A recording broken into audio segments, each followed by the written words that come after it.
Hi friends, welcome to Sri creation. இன்றைக்கி நம்ம டே 8ல் என்ன பார்க்க போகிறோம் அப்படின்னா, மேங்கோ மேங்கோ ஃபில்லிங் எப்படி போடுறது அப்படின்னு தான் பார்க்க போகிறோம். நிறைய பேர் என்ன மிஸ்டேக் பண்ணுறீங்க அப்படின்னு தான் நான் இதில் சொல்ல போகிறேன். எப்படி போடணும், மிஸ்டேக் இல்லாமல் எப்படி போடணும் அப்படிங்கிறத நான் இப்போ உங்களுக்கு போட்டு காமிக்க போகிறேன். ஃபஸ்ட்டு நான் எப்படி நீட்டாக போடணும் அப்படின்னு நான் சொல்லிடுறேன். அதுக்கப்புறம் அதில் என்ன மிஸ்டேக் பண்ணுறீங்க அப்படின்னு நான் உங்களுக்கு போட்டு காமிக்கிறேன்.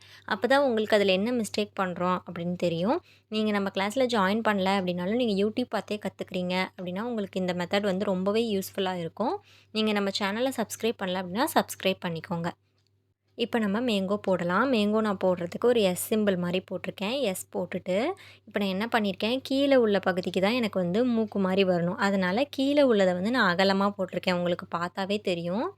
நம்ம எந்த இடத்துக்கு மூக்கு மாதிரி வேணுமோ, மேங்கோ ஷேப் வேணுமோ, அந்த இடத்துல அகலமாக போட்டு வளைச்சி விட்டிங்கன்னா தான் உங்களுக்கு அந்த மேங்கோ ஷேப் கிடைக்கும். சரிங்களா?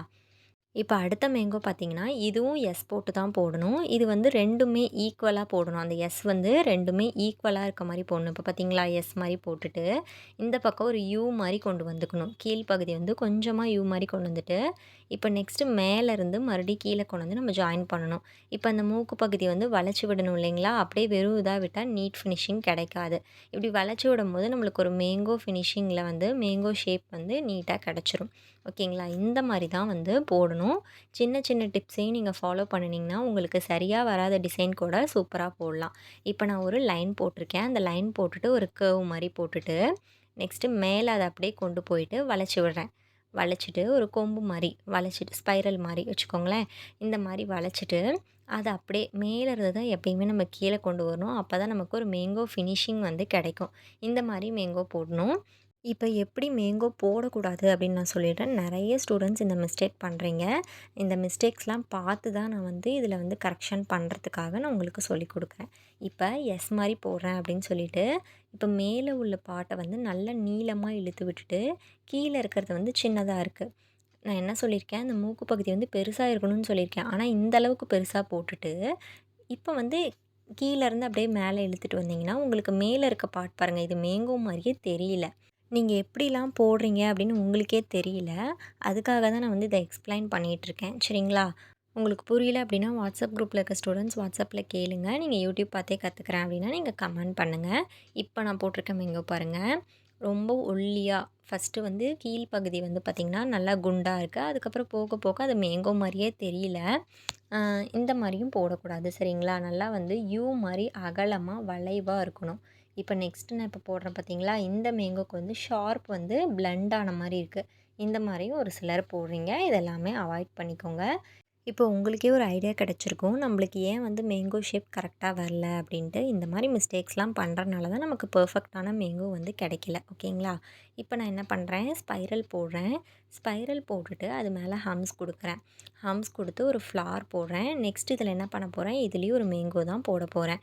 ஃப்ளார் போட்டுட்டு நான் இப்போ இதில் ஒரு மேங்கோ போட போகிறேன். எப்படி போடுறது அப்படின்னு நான் நீட்டாக உங்களுக்கு போட்டு காமிக்கிறேன். எப்படி போடக்கூடாது அப்படின்னு நான் உங்களுக்கு சொல்கிறேன். நீங்கள் இன்னும் நம்ம சேனலை சப்ஸ்கிரைப் பண்ணாமல் பார்த்துட்ருக்கீங்க அப்படின்னா கண்டிப்பாக சப்ஸ்கிரைப் பண்ணிக்கோங்க. கூடவே பெல் ஐக்கானையும் கிளிக் பண்ணிக்கோங்க. தென் இப்போ ஒரு ஃப்ளார் போட்டாச்சு. ஃப்ளார் போட்டுட்டு இப்போ அதுக்கு தகுந்த மாதிரி மேங்கோவை தான் நம்ம இப்போ ட்ரா பண்ணணும்.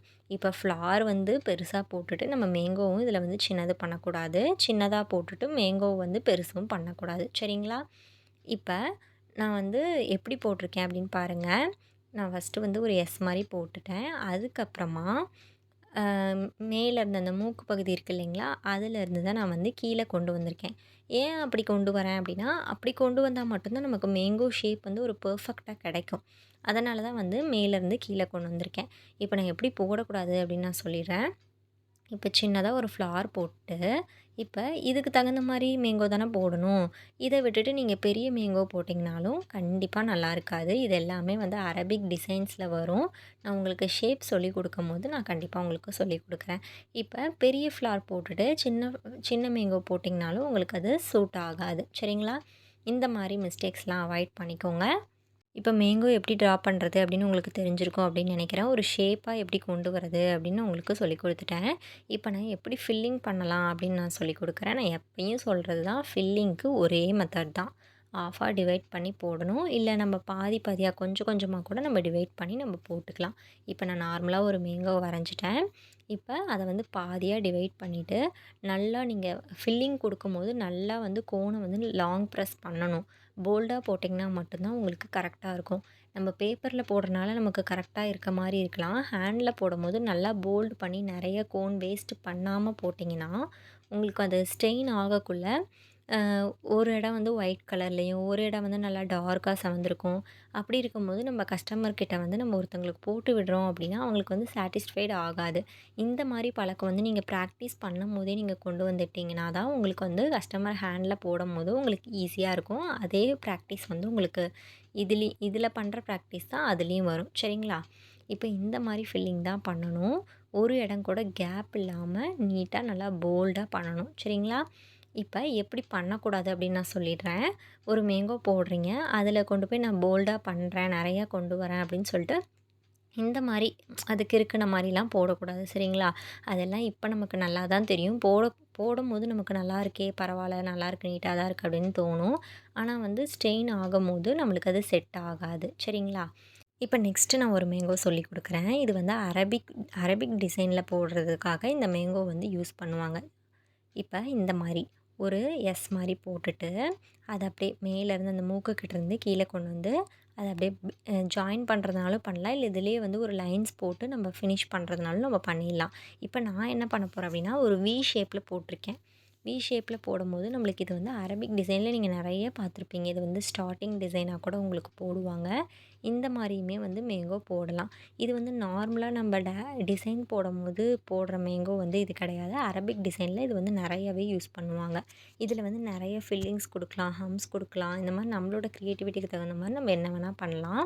இப்ப நான் ஒரு மேங்கோ போட்டிருக்கேன் பாருங்க. இந்த மாரி பாதியிலேயே வந்து அந்த மூக்க வந்து நிறுத்திறக்கூடாது. கொஞ்சமாச்சும் வளைச்சு விடணும். சரிங்களா? இப்ப இதிலேயே வந்து ஃபில்லிங்ஸ்லாம் வரும். நான் அதெல்லாமே நெக்ஸ்ட்டு ஃபில்லிங்ஸ் கிளாஸ்ல உங்களுக்கு நான் சொல்லிக் குடுக்குறேன். இப்ப இந்த மேங்கோல ஃபில் பண்ணும்போது என்ன பண்ணணும் அப்டின்னா, ஃபஸ்ட்டு நம்ப அந்த ஹம்ஸ் போட்டிருக்கோம் இல்லைங்களா? அதுக்கு வந்து ஃபஸ்ட்டு நம்ம ஒரு அவுட்லைன் குடுத்துக்கணும். அவுட்லைன் குடுத்துட்டு, அதுக்கப்புறம் தான் நம்ம நார்மலா யூசுவல் எப்படி நான் ஃபில் பண்ண சொல்லிக் குடுத்துருக்கனோ, அதே மாரி நீங்க ஃபில் பண்ணணும். நல்லா வந்து லாங் பிரஸ் பண்ணி நெறைய கோண வந்து வேஸ்ட்டு பண்ணி தான் நம்ம வந்து இந்த ஃபில்லிங் மெத்தட நம்ம கத்துக்க முடியும். சரிங்களா? கோன் வேஸ்ட் ஆகுது, நல்லா நெறைய போல்ட் பண்றனால கோன் வேஸ்ட் ஆகுது அப்டின்லாம் நீங்க நெனைக்க வேண்டாம்.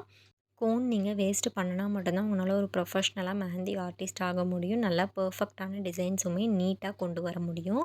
நெறைய பேர் என்ன கேட்குறீங்க, கோன் வந்து செலவாகுது. எங்கனால வாங்க முடியல. அதனால பென்சில்ல போடலாமா அப்படின்னு கேட்குறீங்க. கண்டிப்பா போடக்கூடாது. நம்ம எதுவுமே வந்து ஒரு இன்வெஸ்ட் பண்ணா தான் நம்மனால வந்து எதுவுமே கத்துக்க முடியும். சரிங்களா? அதே மாரி தான் இதுவுமே. பென்ல போடுறது, பென்சில்ல போடுறங்கிறது போடலாம் தப்பு கிடையாது. நம்ம டிசைன்ஸ் வந்து போட்டு பார்க்கறதுக்காக, தெரிஞ்சுக்கணும் அப்படிங்கிறதுக்காக போடலாம். ஏன்னா வந்து நம்ம இதையவே பென்சில்லே போட்டுட்டே இருந்தோம் அப்படின்னா, நமக்கு வந்து பழக்கம் ஆகாது. கோனோட ப்ராக்டிஸ், கோன் எப்படி புடிக்கிறது, அதெல்லாம் எதுவுமே தெரியாது. அதனால நீங்க பென்சில்ல போடுறத அவாய்ட் பண்ணிக்கோங்க.